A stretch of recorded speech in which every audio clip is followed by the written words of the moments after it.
Caught Offside with Andrew Gunling and JJ Devaney. Oh, yes. Caught Offside just outside of New York City and from an apartment in Brooklyn, New York, an emergency podcast of the highest order. What's up, brother? Yeah, I'm devastated. Absolutely devastated. And it's a credit to the man, to Jurgen Klopp, that even in we've just finished watching his press conference where he faced the media in Liverpool, just there. And it's a credit to him and his charisma that even during it, I was smiling and kind of laughing and not laughing, but kind of the way he sucks you in, and he's so engaging. And I'm almost, by the end of it, I was like, I can see his reasons, but I that's not true. I knew this day would obviously come because nothing lasts forever. But this caught me off guard this morning. It really did. Especially with the tenor and the mood around Anfield right now, the way the club was going. So I'm old enough to just about remember when Kenny Dalglish left in 1991. And I cannot tell you how huge that was. But he sat down at a press conference, ashen-faced. There was no pre-video to go out on YouTube in those days. It was just him there. And you could see the weight and the pressure and the stress of managing Liverpool. Results had gone on the schneid that season, had turned after, I think, a really good start to the season, 1990-91. Things had turned, and I think we lost at Highbury 2-1. And you could see the pressure on him and his on his face and everything. And it had just been accumulating since Hillsborough. And that one made kind of sense to me. This was a man burdened and weighed down. And I'm not fully what are the words I need here? It's not on board. I don't have to be on board with it, but I'm still trying to grasp and comprehend Klopp leaving. Seems like you have a harder time accepting this. Yeah.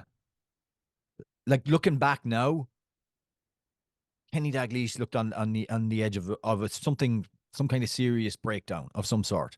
Definitely. And because I don't feel that way with Klopp, and he says it's not his health. And I believe him. I don't believe there's a health issue or anything like that. I do believe he just doesn't have the vim and the vigor to go again and again and again and again. Just like he said in the videos, that he told the board in November that he didn't think he could do it again, and start the planning and everything that has to happen. Like, next season is already, mapped out in some senses. Mm-hmm. The tour, the preseason, what they're going to do, and I understand that. I really do understand that grind, but I do think I do feel I thought he would see it out to 2026, and my actual belief was that he would never manage anybody again after 26. I think that would be the end of it.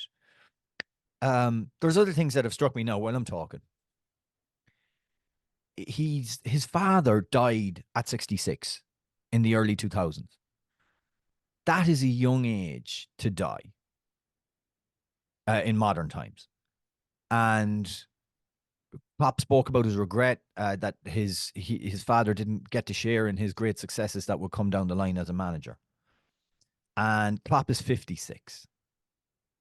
I really do think, he talked about in the press conference, the rabbit. He was on about the rabbit doesn't jump as high anymore and is not able to do it again and again. And I do think he's feeling his age. I do think the Premier League, the energy he puts into even his sideline performance, which we know isn't a performance, it's every inch of him and his emotion, has ground him down. And I do think his father's passing and the age his father passed at has maybe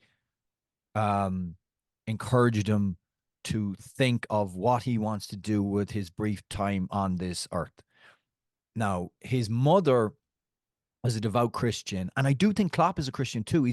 I only found a couple of videos talking about his religion and his faith and his belief, and I've always got the sense of him, while he gives 100, 200% to football and to Liverpool, and he has over the last 9 years, I don't believe he believes that's all there is.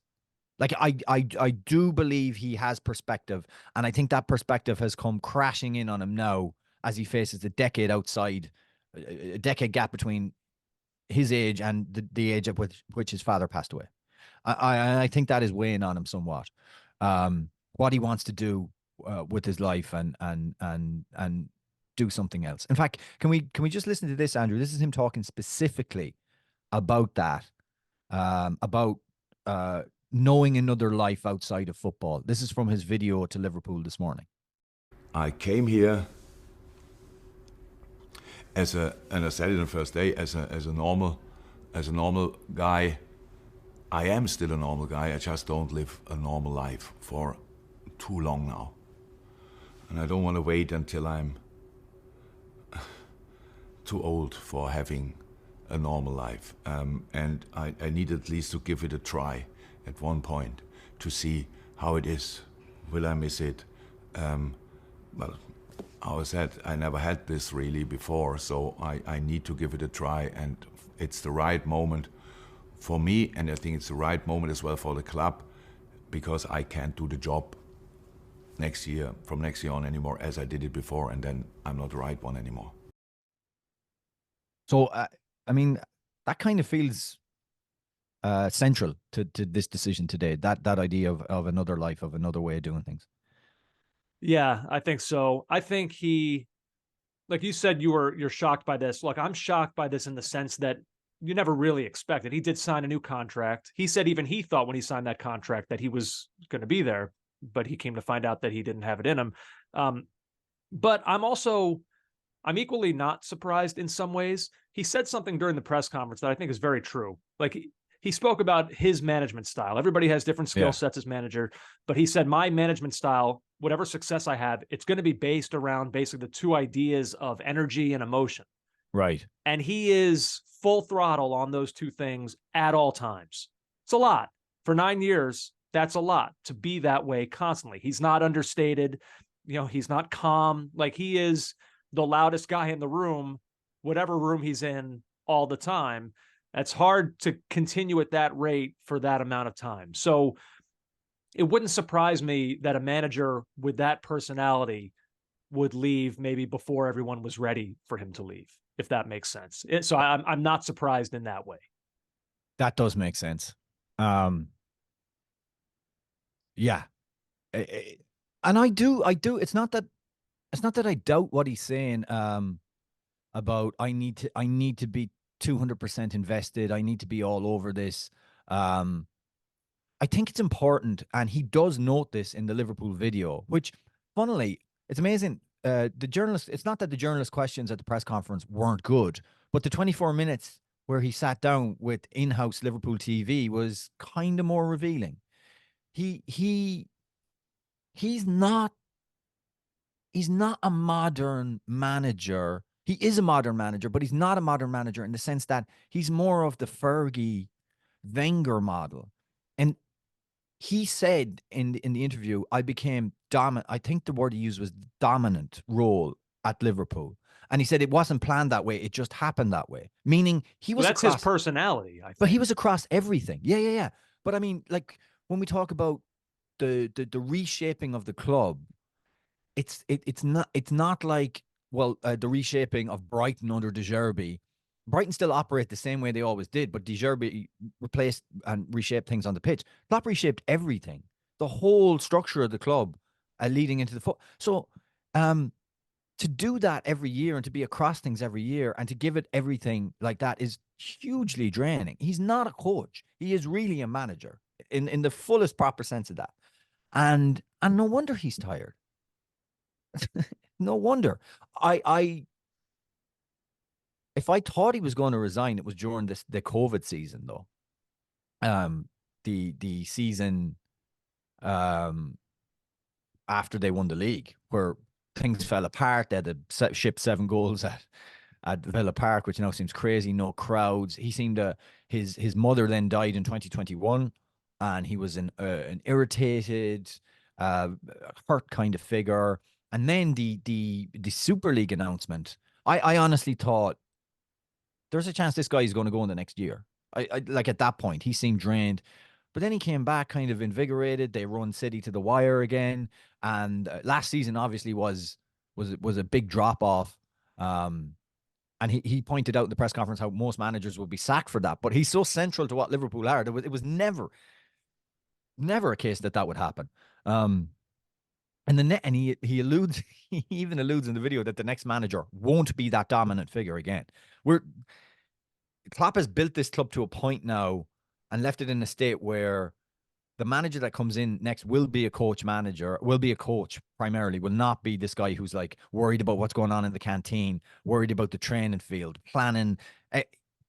It's going to be a much more singular role than what Klopp did. But then Klopp was doing what Fergie did in '86, rebuilding a club from top to bottom. 9 years, it seems it seems like it only started for me. Really, it does. It's a long time, but it's also not. I mean, if you think about Fergie's tenure at United, if you think about Wenger's tenure at Arsenal, I think he could have kept going. He would have been allowed to keep going, but he would certainly be an outlier, wouldn't he? Really, nobody stays in a job that long. Yes, and anymore. Yeah, that is true. Just a few reactions to the press conference, and then we'll go into some deeper stuff. It's interesting, like you mentioned, he came to this decision in November. He's known this for a while. The club has known this for a while. It doesn't seem like there's really any panic going on at that club. It seems like they're in control of the situation. They've had certainly enough advance notice about it, just because we're all just finding out. I think the people there, it doesn't get a sense that it's like a, oh my God, now what do we do scenario. I think that Klopp giving them that sort of notice has helped in many ways. It's interesting with regards to that press conference. Like you talked about, you might have gleaned more from the 24-minute video than the press conference, by no fault of the people asking questions. Considering how emotional of a person he is, he seemed very unemotional in that press conference about his decision. He even, I can't tell his relationship with the media. He had contempt for certain questions that to me were completely reasonable, if almost fun. Like the one question that was asked, Jurgen, you talk about a normal life, you're going to be leaving this position. What are you Is going there to something do? you're looking forward to? No, I don't know what a normal life is. I cannot answer this now. I do not know. He wasn't that rough. He wasn't. No, he had a level. I'm exaggerating, but he absolutely, that question compared to others, he had a level of contempt, it seemed, for that question. Well, I think his relationship with the media is sometimes he's so playful, and other times he's so curt and standoffish. It's very unusual. But he has decided, and he has said that he's decided that all questions and of looking forward or indeed reminiscing stop after. You see, but that's what he kept saying. I'll answer 1,000 questions today. Well, they asked very normal questions, and he had no use for some of them that I thought were very normal. If he's made a mistake today, and if the club have made a mistake today, is that this can be some kind of this can be self-contained. We can keep this to the video on the press conference, and then we can continue the season as normal. Yeah. Okay. Now, yeah, let's see. That will be what he has to achieve within the football club.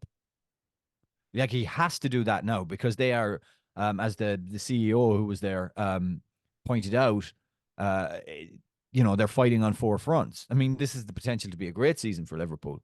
So certainly he wants to just click back into that mode. And he's asked the fans not to, sing his song too soon, which he doesn't like anyway. And I don't like either. It's weird. He wants to just click back into manager mode and be focused on Norwich, and be focused on Chelsea, and be focused on the league, and be focused on the Europa League too. And the media does not have to be complicit in that. The media's job. The media won't be complicit in that. Nor should they be. Because their job, they work for their papers, of course, but they work for the fans. They don't work for the club. And the fans are going to have a thirst for this Klopp goodbye tour for the remainder of the season. If there's one person right now outside of Jurgen Klopp that's rolling his eyes and going, "Oh, for what?" Please, it's Xabi Alonso in the midst of a title race in Germany, where he's trying to wrench away the stranglehold of Bayern Munich on German football.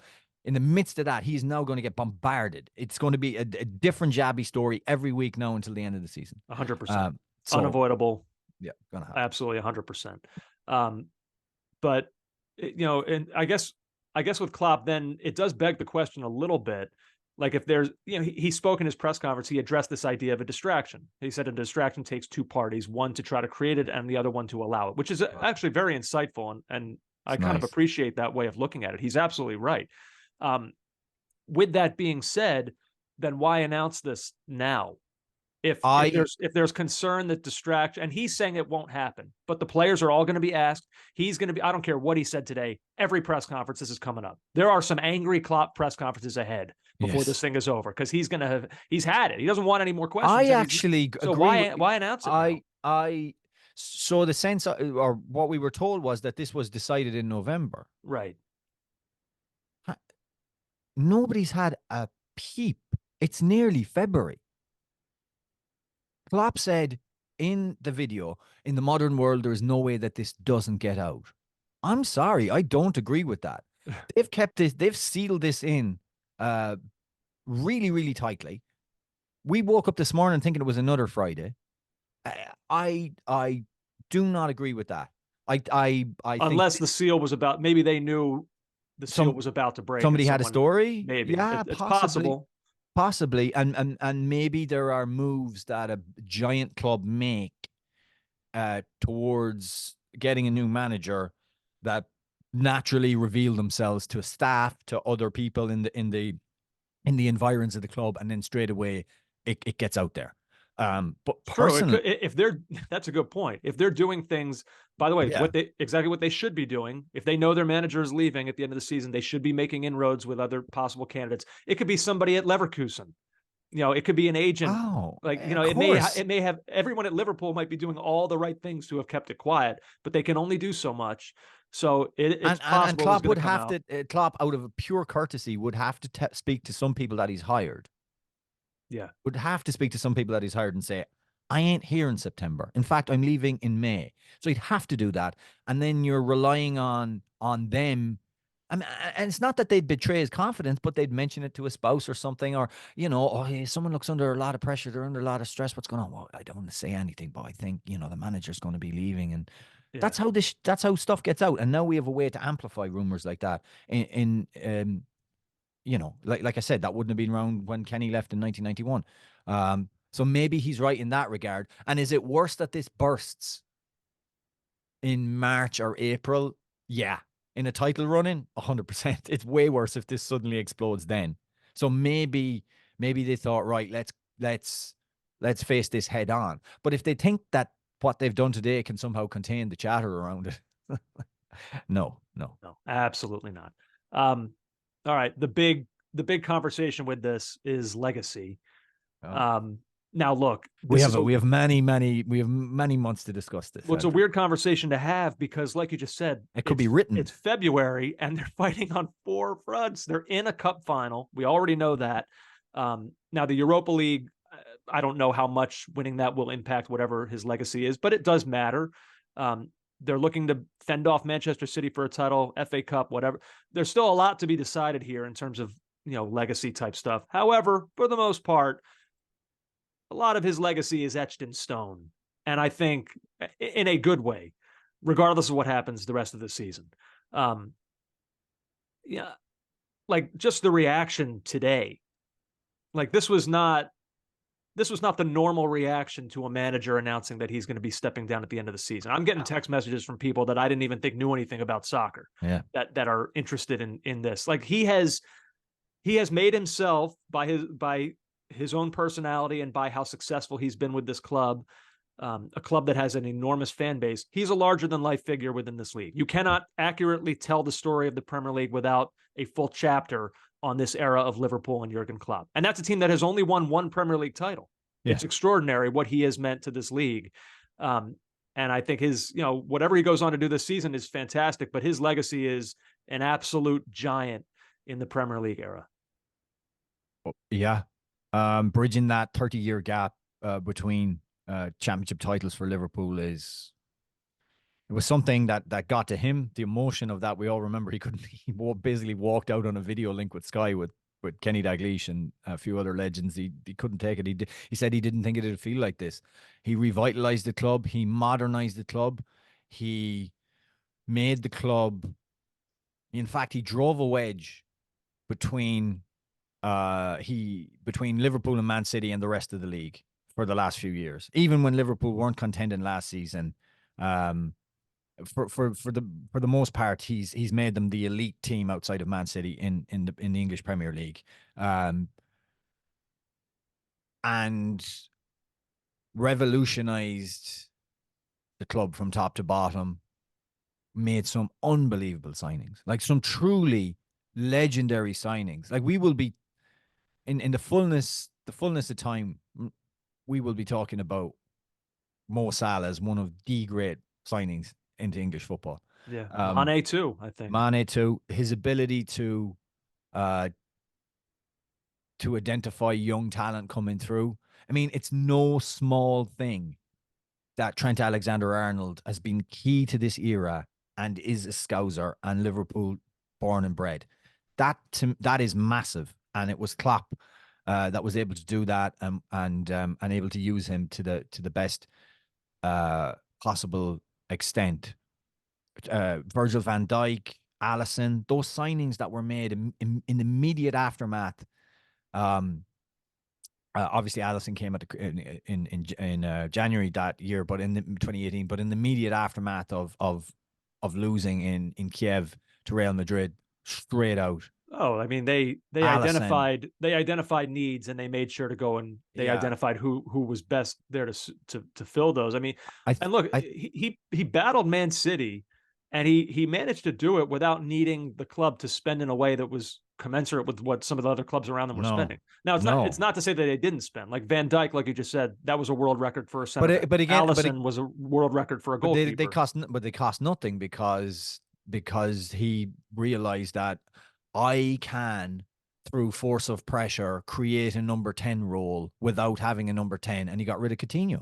Right. And look at how sensible that seemed to be at the time. Well, JJ, I saw ESPN FC had an extraordinary tweet this morning that speaks to what you're talking about, that they were smart in who they got rid of to allow some of these other things to happen. Yeah. ESPN FC tweeted, Erik ten Hag has already surpassed Jurgen Klopp's net spend as a Premier League manager. Yeah. Klopp's net spend is 356 million euros. Ten Hag's is already 396 million. That's unbelievable.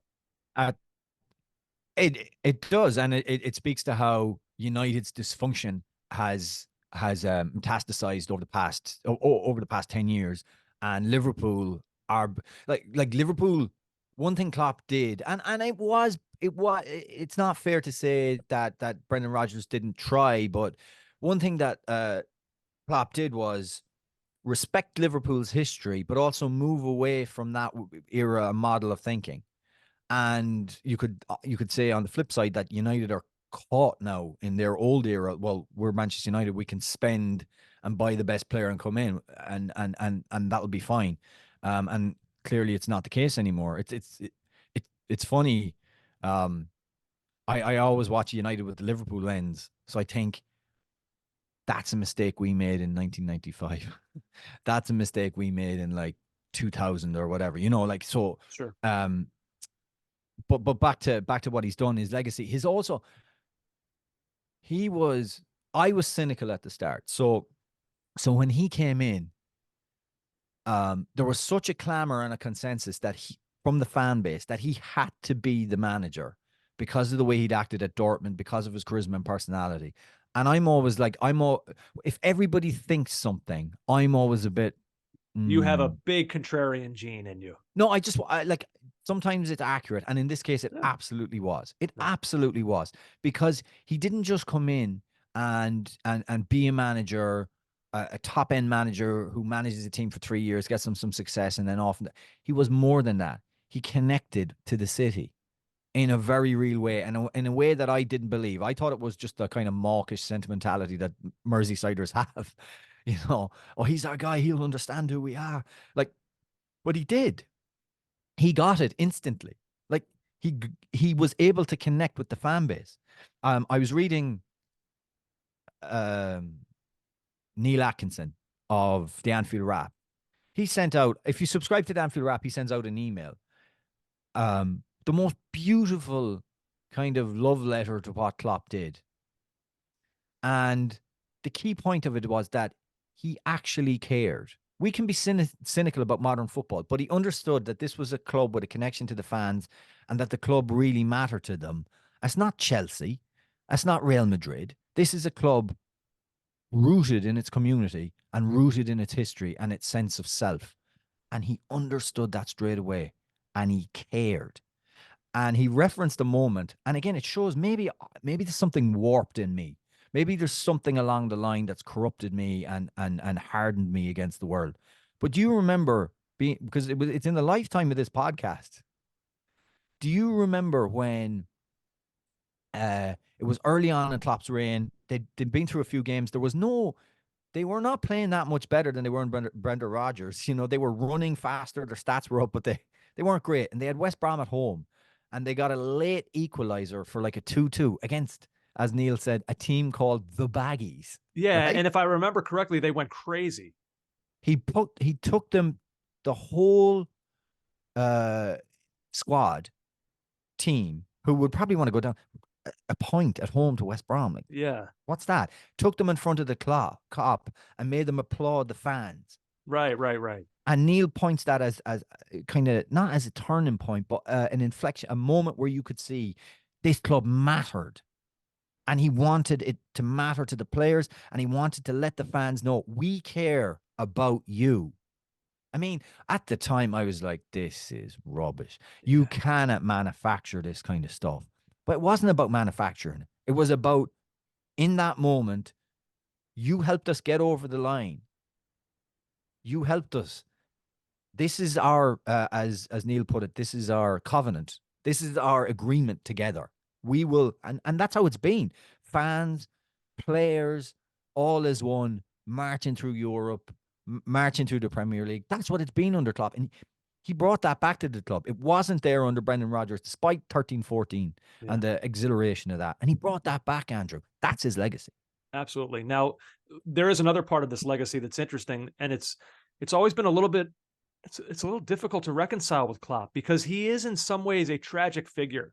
Like, what I mean by that is, you know, during this run for Liverpool, I'll make no secret about it. Everyone who listens to this pod know I am by no means a fan of that club, almost bordering on hater. You hate them. And so there's any number of moments where I've watched Liverpool under Klopp win a game that I either felt they had no business winning or they pull one out in the 95th minute. I mean, my God, how many times have we seen it happen? Origi, like random guy. You know, that's why I was almost crushed when I found out it was Liverpool that Tottenham were going to be playing in the Champions League. I wanted anyone else, please not them. I can't. You know, so I've always felt that way. They've won all these games. How do they do it? How do they do it? And yet, you know, so if there is, not to say they've been lucky, that's not what I'm driving at, but there's a sense that, you know, they win a lot of games late. There's an element of luck that comes along with that in the minds of people who are not lovers of Liverpool. So you have that side of it. But on the other hand, JJ, the part of Klopp's legacy that's tough to reconcile is they're also the most unlucky club that I could think of maybe in the history of this league, because they have done this in a time where they have been up against the absolute pinnacle version of a club that has had financial might behind them in a way that we have never seen before in this league. And look, and time will still tell on this, because that club, Manchester City, we'll find out if they've been breaking financial rules along the way while also having that sort of unprecedented financial might. Klopp has built this thing with Liverpool where in any other era, it might be one of the great dynasties of a 10-year run that we've seen from anyone. But he can't do that in this era because it's happened to coincide with the most monstrous version of Manchester City. I mean, there's a parallel universe, JJ, somewhere out there where Klopp has 3 Premier League titles to his name with a 4th one probably coming. I mean, they lost title races with 92 points and 97 points. Yeah. And like, maybe when it's all said and done, you know, Pep Guardiola might be the new answer to the question of greatest Premier League manager. But right now, Sir Alex Ferguson is the answer to that question. He didn't win a title until his 7th year with Manchester United. 3 of his first 6 seasons, he finished 11th, 13th. His highest ever point total was 92. Klopp equaled or surpassed that 3 times in his run, and it has a good chance of doing it a 4th here. You know, Ferguson won 7 titles with 85 or fewer points. Klopp has not had that legacy. He has had to do this against a machine in Manchester City. And so that's why he got to play it. Like, I think he's so beloved by this Liverpool fan base because he got to create a giant in the history of the sport. But by the same token, he got to do it without them having to shed the label of underdog, which made the story kind of even more fun, I think, for Liverpool fans, even if they didn't win as much as they would have wanted to. Yeah, you're so right. He he got unlucky. He ran into the buzzsaw that was Manchester City. He did emphasize to the fans and the supporters to enjoy the journeys, to enjoy even the seasons where they did phenomenal things. I remember the season before they won the Premier League when they 18-19 when they ran City so close. And he said, if it's not for Manchester City, but we go again. He was very much positive in those defeats, and he very much talked up the experiences and the journey, because I think he had to realize that if I'm just going to qualify my time at Liverpool as a success under the header of trophies, Premier Leagues, things like that, that's not going to cut it, because we are in an era of this unstoppable money and dominance of Manchester City. So, yeah, but like I say that I enjoyed those seasons. I enjoyed those run-ins, those chases, even if there was that inevitability about it. Now there was times when I was bored. I think I used the term bored. But bored's not absolutely you did. Yeah, bored wouldn't be bored by the inevitability of They being both won every week. And yeah, I'm bored by bored by the inevitability of what was to come, which was eventually the trophy heading to Manchester. But there was games within that. Like I think of Shaqiri and Origi rescuing one at Newcastle. Amazing game that was. Going to Aston Villa in the season that we won the championship and being 1-0 down for most of the game, and then 2 late goals just from Robertson and Sadio Mane. So I mean, for God's sake, when you were battling, not in a title year, but you were battling for 4th. Oh my God! And Allison scores. That's about against West Brom, against Big Sam and West Brom. That was about as fun a run in, because we were so wretched, and then we had to pick ourselves up. So like there was just joy, and he brought, again, I don't want to make this,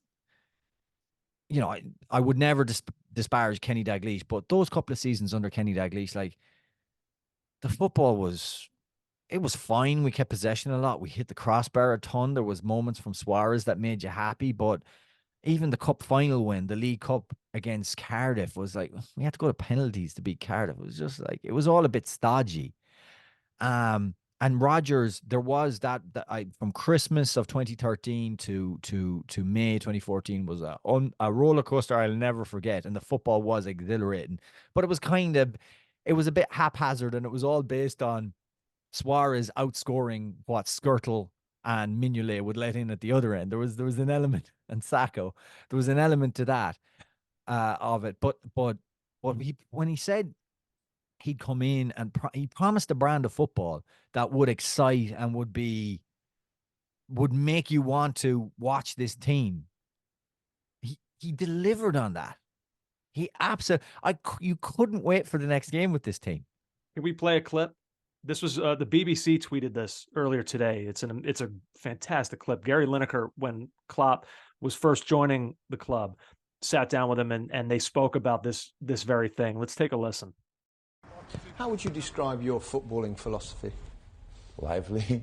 I think it's not the smartest way, I know. Success but is the smartest yeah, that's how it is. Yeah, successful, it's cool too. But first of all, having memorable games in a row, that's my first target. That the people really want to see the next game. You leave the stadium, you want to see the next game. You can't wait for the next game. That's what football should be. And if you can do this very often, then you will be successful, 100%. I mean, if that was his aim when he got there, then mission accomplished. I mean, they were, they were very much, whether you loved them or hated them, they were very much must-see television. Oh yeah, even early on. Remember the game where he broke his glasses at Norwich? Poor old Norwich with the late Adam Lallana winner. Like, that was a bonkers game, and Liverpool had that. Look, remember those 17-18 Champions League games um, against Man City and against Roma. Like, okay, we are going to concede goals, but we're also going to score amazingly, and we're going to score 3 against you early. You're going to be 3-0 down in a flash because we're going to be like a pack of wolves. We're going to just savage you. That football was just thrilling. And if I'm compiling my my top moments, my top 3, which we'll probably do at the end of the season with audio, but just off the top of my head, like in the Klopp era, they're like comebacks, like the 4-3 in April 2016. Like Klopp was barely there as manager, and they played Dortmund in Anfield, and the Lovren header, just James Milner standing up across to the far post. It was just exhilarating, and I think they gone 1-0 down to Marco Reus in that game. Just incredible football. Then probably amazingly second in terms of just moments. I'm not saying achievements, moments. Second would be the hoisting the Premier League trophy, and the first one would be the remontada. Absolutely. The comeback against Barcelona. Absolutely. You could argue that the great nights at Anfield in European football was drifting away, was something that belonged to partially in the Houllier era, definitely not in the 90s. Most of the 80s, no. It was kind of a 70s thing. It was. Oh, I mean, it came back under Rafa. Oh yeah, it did. That's fair. Yeah. Rafa, the big nights. But I still don't think we certainly didn't have the goals and the thrills and spills like we had under Klopp. No way. Unbelievable stuff. Truly unbelievable stuff. Yeah. Oh God, geez, now, don't go. Now I'll say this because I can change. We can all change. I'll say this because just tell me it's not final. No, this is happening. I mean, you saw that press conference. Did that man see when it was brought to him that Alex Ferguson had once changed his mind? He was completely befuddled that could happen. What? No, this happened. Yeah, 2000. Fergie was supposed to leave at the end of the 2001-2002 season. Or was it 2000, 2001? In and around that anyway. It doesn't matter. Fergie was going. That was it. He denounced it. Fergie lasted another decade. Yeah. So no, that was a man. If I walked away from the press conference with one thing that I took from it, it was, oh no, he's done. Oh, this guy can't wait. How many times did he mention this desire to live a normal life? He's so excited about the prospect of just waking up when he wants to wake up and going for a walk, going for a run, having a beer. Like we know he likes the other things in life. We know that. Right. I really do think mortality is part of it. Like you're 60. Like he said, I will not be a club manager.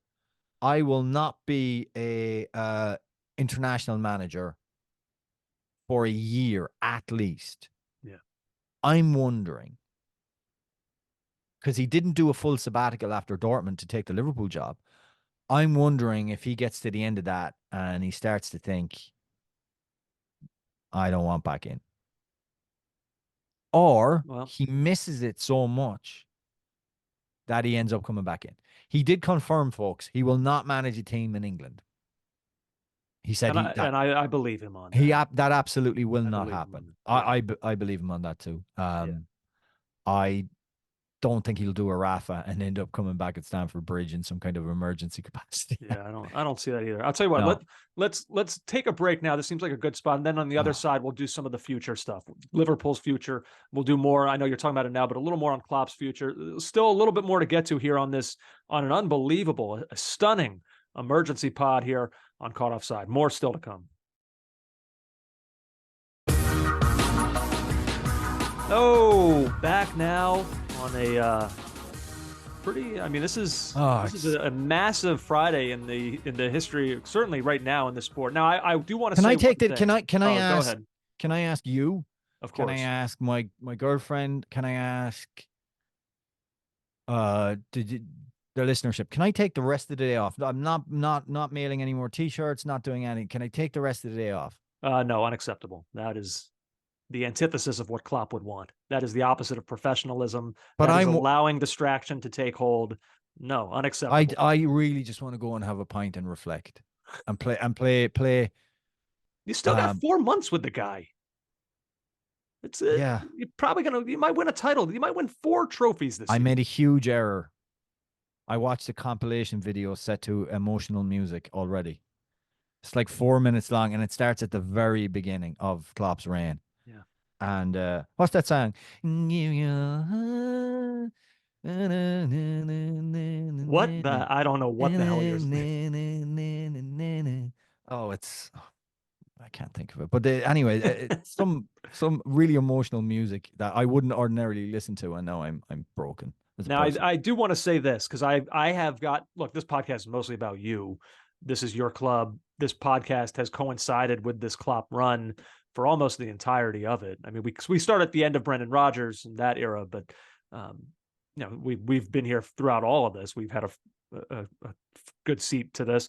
But I did want to say, because I've already started to see some of the tweets that have come to me, because it's just perfect, JJ. We're only a few weeks removed from when I basically announced to everyone that I've had it with this guy, that I've had it with Jurgen Klopp, and I'm done with him. And so I saw people saying that I forced him into retirement. And look, so I don't want to sit here and be disingenuous today and laud this man with all this praise when I only have just told everybody out there kind of where my head is at with him. I do feel all of these things. He is one of the most important people in the history of this league. I've said, even in the times when I said I've had it with him, I've always prefaced it by saying I'd love him to be my manager. I mean, he's one of the greatest managers we've ever seen, but I don't want to be disingenuous. Like, I've been open on Klopp. There are times when I have found him entirely insufferable. And look, not all of our listeners are Liverpool fans, so I'll speak for a lot of those people today too. I think fans of other clubs have always acknowledged his greatness, but have had a hard time with some of his personality. What I'll say about that from his perspective is that's why Liverpool fans adore him, because any of these things that winning managers get annoying. Well, I'm sure there's some of that too, but even you can tell, JJ, he goes beyond that. He complains about a lot of things. He does. The schedule. He's always got a problem with the schedule, the officiating. He's getting into it with other managers. He's a big personality. But I think that it's why Liverpool fans love him so much, because whatever his complaints are, whatever it is that he's insufferable about, it's always been to defend his club. It's always been based around a love of his own club. Even JJ, even the number one example of it that just happened from his interview that we kept talking about was when the interviewer wished him good luck. What did he say? Yeah, you'll say the same thing to Crystal Palace too. It's all about Liverpool. He only wants to be around people who love Liverpool. And so I get it. I understand why he is a god for that fan base, for the culture that he's instilled there. But I'd be disingenuous today if I didn't at least acknowledge that I only just less than a month ago said all this stuff about him, that I had it with him. That's fine. That's okay. You're allowed to have it with, I mean, be surprised if you didn't have it with a manager that's been as successful and been as obviously what's the word? So his opinions always put out there. I can completely understand that, but Sure. that's not that. It's funny. I'm in a weird spot right now.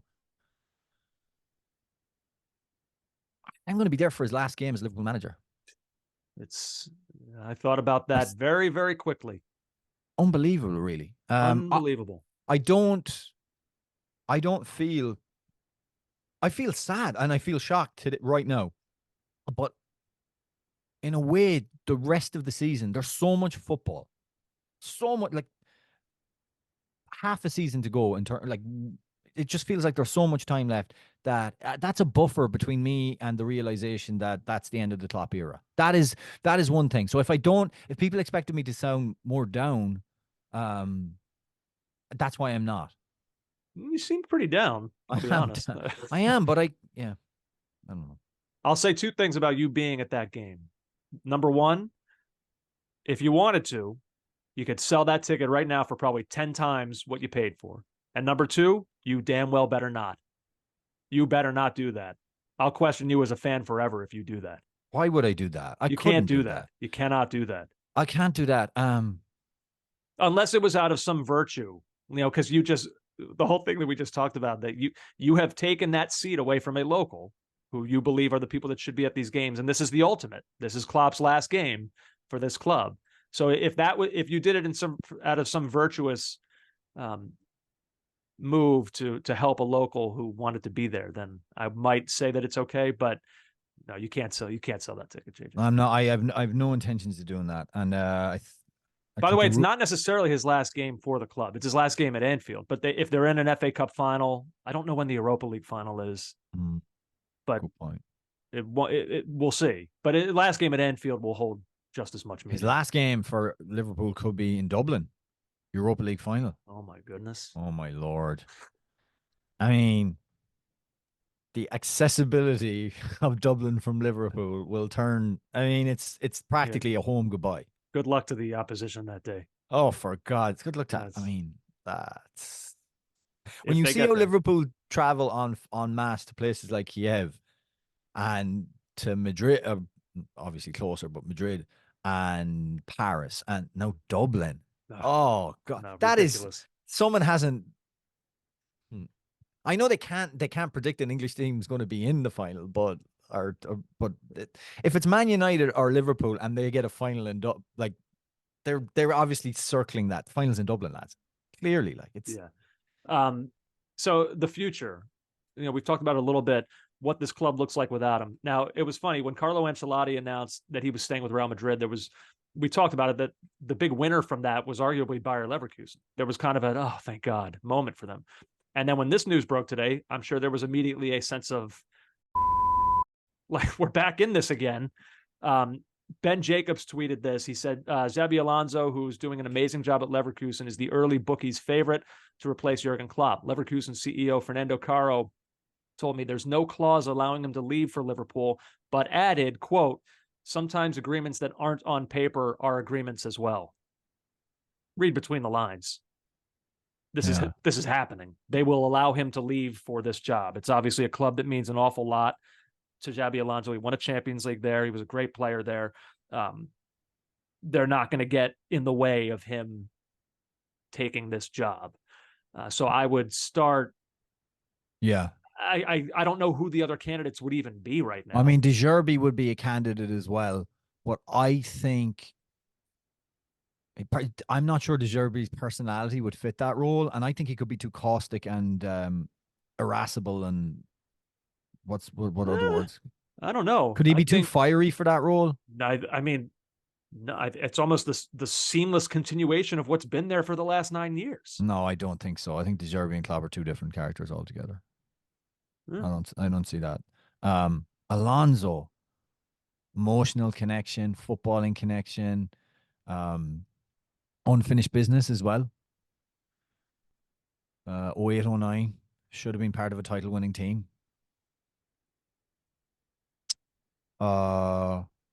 Young, new ideas, but not a billion miles away from core aspects of what Klopp likes to do. Bundesliga winning. The experience thing, like Klopp was well seasoned when he took the Liverpool job. Well seasoned. Alonso is not, but it was interesting listening to Alonso talk. So he was asked some awkward questions last week about the rise of the German far right in a press conference. Just the way he handled himself in that would suggest that he's cool and calm and capable of the kind of outside and other additional pressures that come when you're a Liverpool manager. God, I think Nagelsmann finishes with Germany early.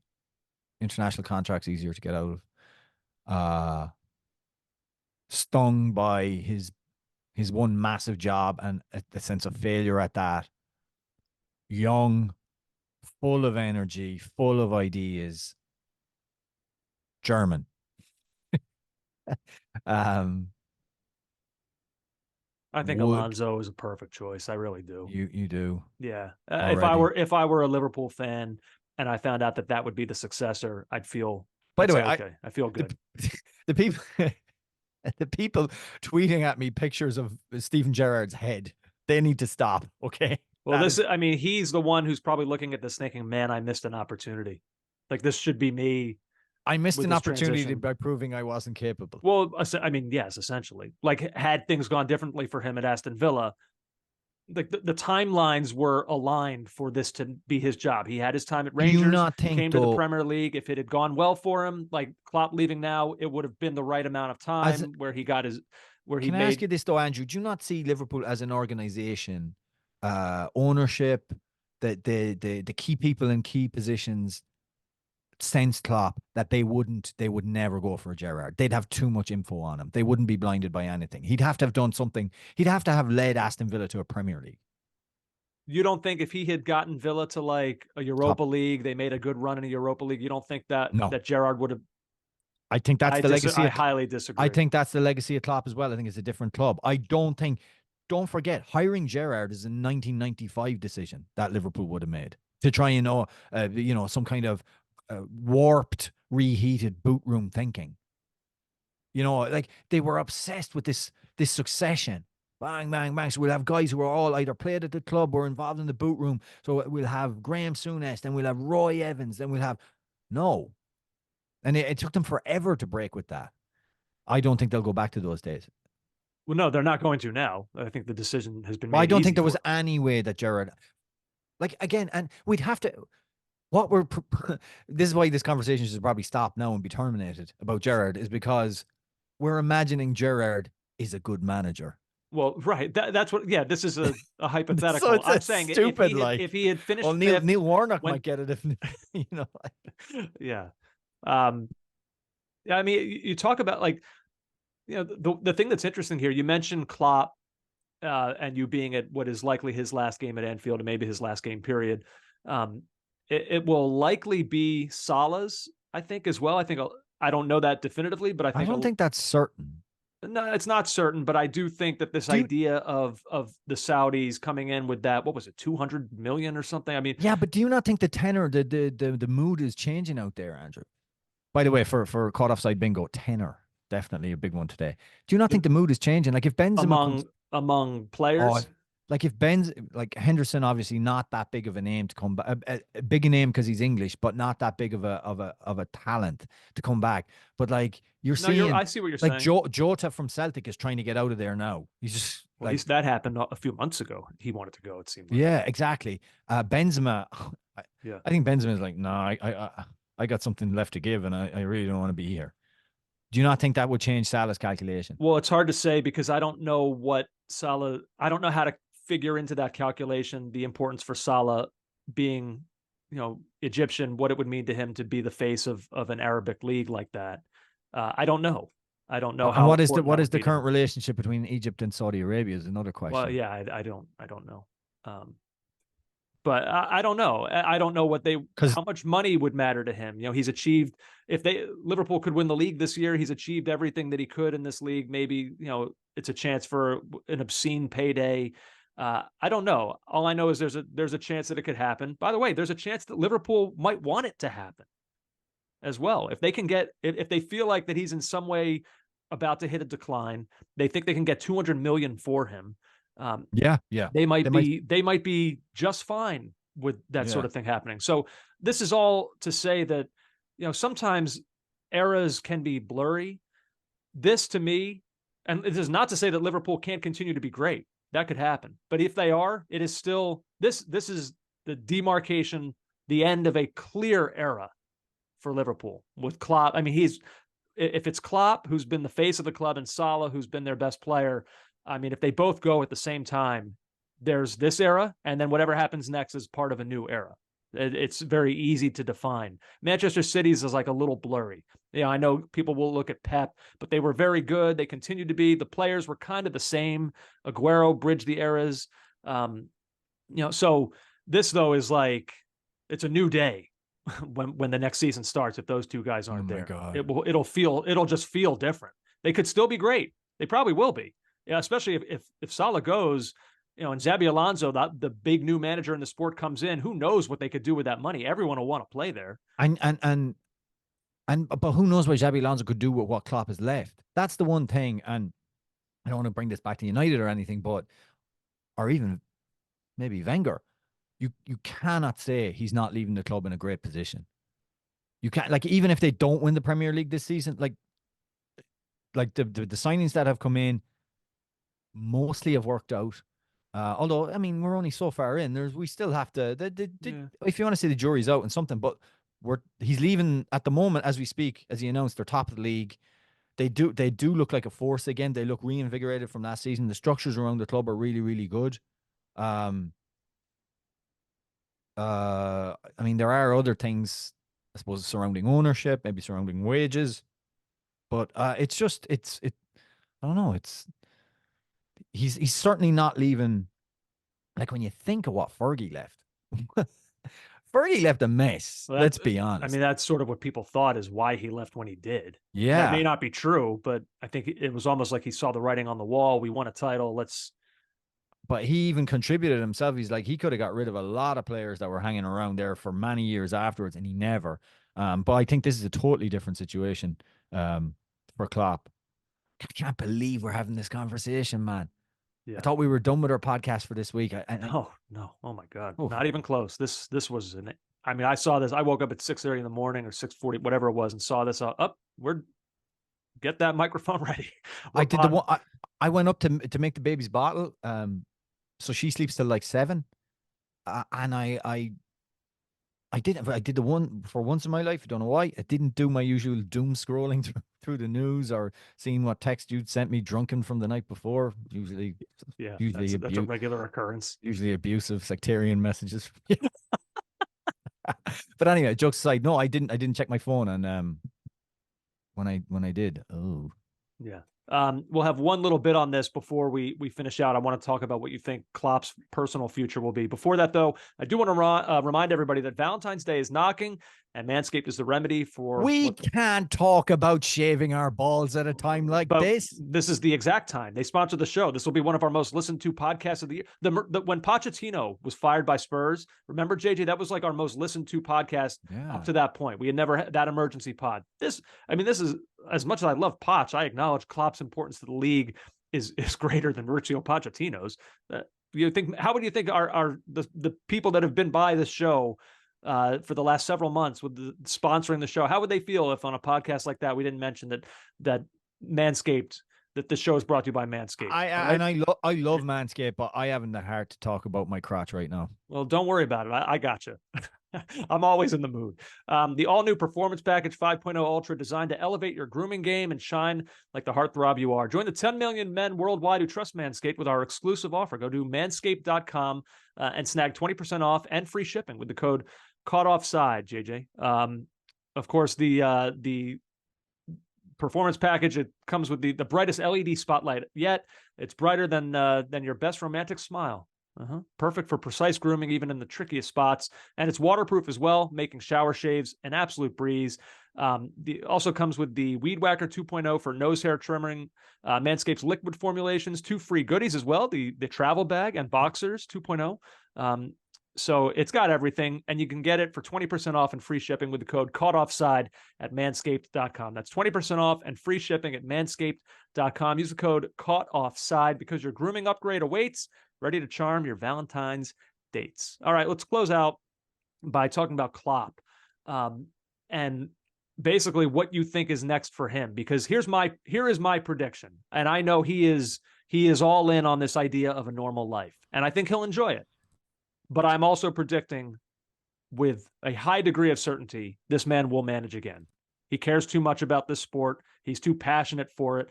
I'm not saying he won't enjoy his time off, but I think he'll be, kind of a larger version of what we just talked about with Kevin De Bruyne. De Bruyne said he needed that time away, and he's come back reinvigorated. Klopp will enjoy it, and then he'll be ready to go again. This guy is not done managing. He's not. I think you might have a point there. It's certainly, I mean, the fact that he said, I will not be a club manager or an international manager for at least a year suggests to me that, yeah, he will come back. And if he says he's healthy, he doesn't have those kind of concerns. He says he needs to, he did say in the video, I need to be busy. I need to be doing something. So that something could be in the Bundesliga. It could be. Sure. He's too good at this. He's going, I mean, I'm not saying is he the best manager in the world right now? I don't know. I'd say Pep is ahead of him, but he's in the conversation. Well, Certainly. I He's too good. yeah, I think he will be back. I have no clue where though. The obvious candidates will be he sees his buddy Tommy Tuchel struggling. Bayern Munich. I don't is Munich his vibe? I don't know if he'd want to deal with what's above him there. What about Real Could I Madrid? see Real Madrid? I don't think he'd want there either. Really? It doesn't. Does it feel like Klopp to you, Real Madrid? I think they would love him there. The style of play. Oh my goodness. Yeah, I don't. The way he can connect with a fan base. He does that everywhere he goes. I think they'd love him But there. I don't think the fans could connect with him. I don't think he'd connect with the fans. I don't think they're too. They're Yeah. demanding. They're probably the most demanding fan base Yeah. in the sport. Could I see him manager Germany? I somehow could. That would be, if he ends up enjoying his time off and then realizes I want to come back in a kind of a part-time capacity, international manager is definitely suited to that. Mhm. Yeah, I just don't know yet. It's too much time left. It's yeah, there's too much football to be played between now and May. I know natural to want to speculate. I haven't a clue. I'll say this right now, and I say it a little bit joking, but a lot bit serious. If I'm the US, I'm at least making the call. Oh, for God's The next sake. World Cup is here. You don't have to do the rigors of the day-to-day club management. You can live here. Maybe you don't have. It's not the intense atmosphere in Europe. I'm not saying he would do it. I'm just saying if the US don't make the call, then they're not, with the World Cup being here in 2026, then they're not doing their full due diligence. At least make the call. I don't. All right. I don't think he'd just have throwing it out there. blind bit of notice with that job. He may not. And I'm not saying what he should or shouldn't do. I'm saying at least make the call. That's all. I will say this: if I'm Sky Sports or BT Sport or Apple or Amazon or whatever, I am working hard at getting him and Mourinho together in some kind of project. Whether it's a podcast, some kind of film review show from the weekend. It's a PTI debate style show. The two of them in a room together, I'm there for it. I would sign them up right now for a full season of Champions League football. Put the money out there. Get them in from September. Have them commenting on games. Absolutely. Yeah. Brilliant. Just brilliant. Yeah. Stories. And then I would let the cameras run afterwards and let them talk and chat. And then I would chop that into a podcast. So I would make them feel the least amount of pressure, because I don't think those two guys, we're sitting down for the pod. Here's the podcast. No. Let them chat. Let them do that thing, their thing after their studio responsibilities are over. I'm producing now. I'm thinking. And then chop that up and make it into a podcast. Oh my God. It's what we should do. And I would call it This Remontada with Jurgen and Jose. No, I mean, their football intelligence collectively is off the charts, and their charisma might be even higher. Like, how could it not work? Oh yeah. And they're opposites in many ways, but they're similar in many ways. Yeah. Great stories. Great stories about hugs and tears. You'd have Klopp talking Maybe about that's what you call it. hugs and tears. Yeah, there and you then go. A picture of Klopp and Mourinho hugging, but in the middle, Marco Materazzi. There you go. JJ, I don't have a whole lot else. Obviously, there's still months. Oh, I have one thing. Okay. One thing that we missed yesterday from our Asia Cup coverage, and it's a German manager as well, and he's managing internationally.